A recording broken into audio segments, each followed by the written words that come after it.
اعوذ باللہ من الشیطان الرجیم بسم اللہ الرحمن الرحیم ام یا کنتم تم تھے شہداء موجود، کیا تم موجود تھے اس وقت اذا جب کہ حضرا آ پہنچی یعقوب علیہ السلام کو موت کیا تم اس وقت موجود تھے جب آ پہنچی یعقوب کو موت، اس جب کہ قالا پوچھا حضرت یعقوب علیہ السلام نے لی بنی ہی اپنے بیٹوں سے ما تعبدون کہ تم کس کی عبادت کرو گے، من بعدی میرے بعد، یعنی کہ میری وفات کے بعد تم کس کی عبادت کرو گے۔ قالو تو انہوں نے عرض کی نعبدو نہ ہم عبدو عبادت کریں گے الہ کا الہ، یعنی کہ اللہ تعالیٰ کی، کا آپ کے اللہ تعالیٰ کی، وا الہ اور اس الہ کی اور اس خدا کی ابائی کا جو تیرے باپ دادا کے ہیں، ابراہیم و اسماعیل و اسحاق، الہن ان کا الہ ہے، واحدن ایک ان کا خدا ہے ایک، ہم اسی کی ہی عبادت کریں گے، وَنَحْنُ اور ہم لاہو اسی کے مسلمون اسی کے فرمانبردار رہیں گے۔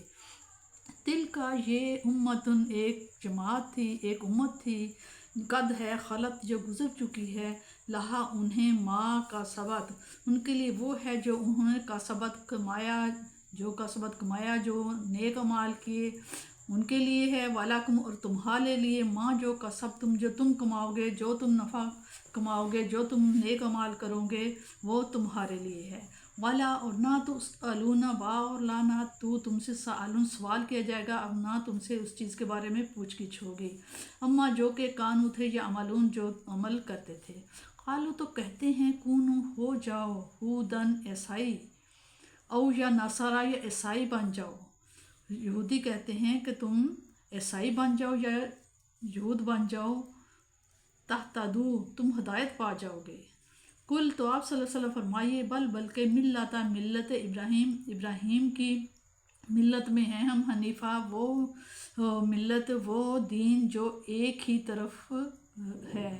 اللہ ہی کا ہے، ایک ہی اللہ تعالیٰ کا ہے، زیادہ کا نہیں ہے، وما اور نہیں کانا تھے من المشرکین اور وہ مشرکوں میں سے نہ تھے، حضرت ابراہیم اور ان کے جتنے باپ دادا تھے سارے مشرکین نہیں تھے، قولو تو کہہ دو آمنا ہم ایمان لائے باللہ اللہ پر، وما اور جو انزلہ نازل کیا گیا لینا ہماری طرف، وما اور جو انزلہ نازل کیا گیا الا طرف ابراہیم کی طرف جو نازل ہوا،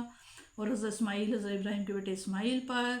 و اسحاق اور حضرت ابراہیم کے بیٹے اسحاق پر، اور اسحاق کے بیٹے و یعقوب علیہ السلام والاسباط اور ان کی اولاد کی طرف، وما اور جو اوتیا عطا کیا گیا دیا گیا موسیٰ کو بھی، موسیٰ و عیسیٰ اور عیسیٰ کو بھی، وما اور جو اوتیا عطا کیا گیا دیا گیا النبیون باقی جو انبیاء گزرے ہیں ان کو بھی، من ربہم ان کے رب کی طرف سے، لا نہیں نفرق لا نہیں نو ہم فرق کرتے، ہم نہیں فرق کرتے، بینہ درمیان احدن کسی کا ایک میں بھی، منہم ان میں سے ہم کسی میں بھی کوئی فرق نہیں کرتے، سب ایک ہی اللہ کی عبادت کرتے تھے، وَنَحْنُ اور ہم لاہو اسی کے مسلمین اور ہم اسی ہی کے فرمانبردار ہیں۔ اس میں بتایا جا رہا ہے کہ حضرت ابراہیم علیہ السلام اور حضرت یعقوب علیہ السلام نے اپنی اولاد کو دین اسلام پر ثابت قدم رہنے کی وصیت فرماتے ہوئے یہ الفاظ کہے، ان سے زیادہ مختصر اور زوردار الفاظ مل ہی نہیں سکتے، کیونکہ جب مرنا تو اسلام پر مرنا، حضرت یعقوب علیہ السلام نے کہا کہ اے میرے بیٹوں مرنا تو اسلام پر مرنا، کیونکہ موت نے ضرور آنا ہے، لیکن اس کے آنے کا وقت ہمیں معلوم نہیں، اس لیے ایسی اٹل اور اچانک آ جانے والی چیز کے لیے انسان کو ہر لمحہ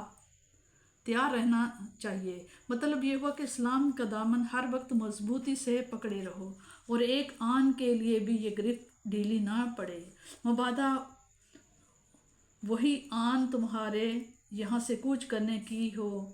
اگر غفلت کی حالت میں موت کا پیغام آ گیا تو اپنے کریم میں رب کے حضور میں کیا منہ لے کر حاضر ہوگے۔ زندگی کی یہ بازی جیتنے کا ایک ہی طریقہ ہے کہ ہر وقت انسان چکنا رہے، اپنے دامن گناہوں سے آلودہ نہ ہونے دے، نافرمانی اور سرکشی تو کجا غفلت کی گرد سے بھی اپنے دل کو آئینہ کے مقدر نہ بنے۔ یہودیوں اور نصرانیوں کو حضرت ابراہیم کی اولاد ہونے پر بڑا ناز تھا، ہر محفل اور مجلس میں اس نسبت پر فخر کیا کرتے تھے اور اپنی صداقت کی یہی دلیل پیش کرتے کہ ہم دین ابراہیمی کے پیروکار ہیں،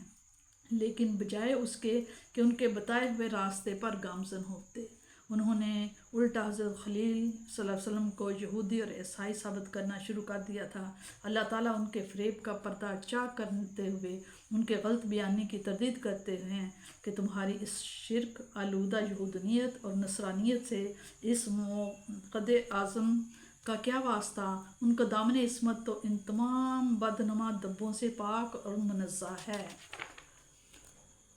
یہود و نصارہ کی تنگ نظری اور تعصب کے ذکر کے بعد اب مسلمانوں کی تعلیم دی جا رہی ہے کہ تم اس تنگ نظری کا شکار نہ ہونا، بلکہ تمہارا شیوا یہ ہونا چاہیے کہ تم تمام کتابوں پر ایمان لاؤ جو اللہ نے نازل فرمائی ہیں، تمام ان انبیاء کی تصدیق کرو جنہیں اللہ تعالیٰ نے مبعوث فرمایا ہے، اگرچہ ان کتابوں کے ماننے کا دعویٰ کرنے والے تمہارے قرآن کو نہ مانیں، اور ان انبیاء کی امت کہلانے والے تمہارے نبی مکرم پر ایمان نہ لائیں بلکہ طرح طرح کی شر انگیزیوں سے اذیت پہنچائیں، تب بھی تمہارا لازوال رویہ ایسا ہی ہونا چاہیے کیونکہ تم خدا کے بندے اور اس کے حکم کے سامنے سر افگندہ ہو۔